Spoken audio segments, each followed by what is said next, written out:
Hi everybody, it's time for your Farm and Ranch News. Well, livestock organizations continue to work on finding a permanent solution to the ELD and hours of service issue for livestock haulers. Benny Cox is the American Sheep Industry Association's president from San Angelo, Texas.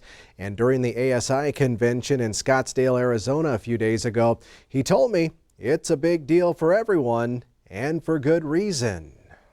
Man, that's a big deal. That's a deal that I'm kind of scared. I'm not scared of the devil, but I think it's going to have a real big impact on our market down in Texas, because a lot of the sheep and goats, we produce lots of goats, and a lot of those sheep and goats go to the New York, New Jersey area, to Pennsylvania on a weekly basis, and you're talking about a lot of time from the time they load till the time they get there.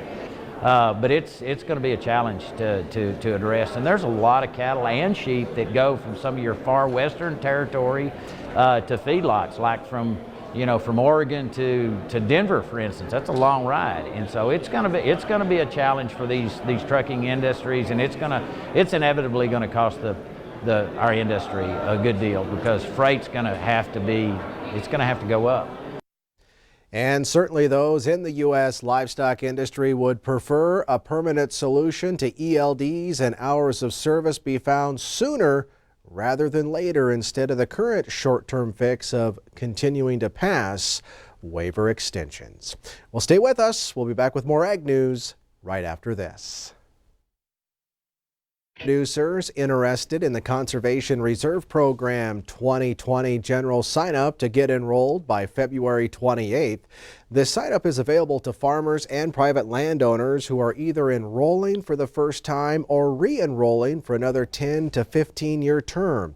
FSA Administrator Richard Fordyce says it's critical that they make their final determinations and submit offers very soon to take advantage of this popular program.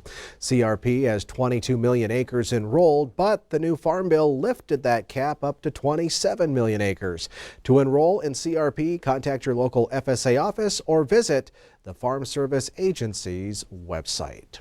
In some other news, in comments submitted to USDA, the American Farm Bureau Federation said that improved testing rules, an expanded testing timeline, and clarity around hemp transportation would help farmers grow and market this new crop.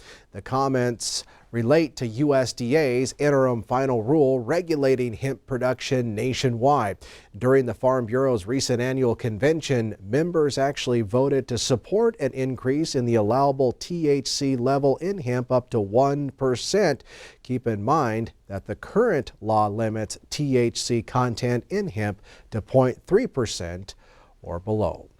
And finally, with winter wheat prices remaining at or less than the cost of production, and with a very wet planting season last year, it's no surprise that many U.S. farmers chose to plant slightly less winter wheat for harvest this year.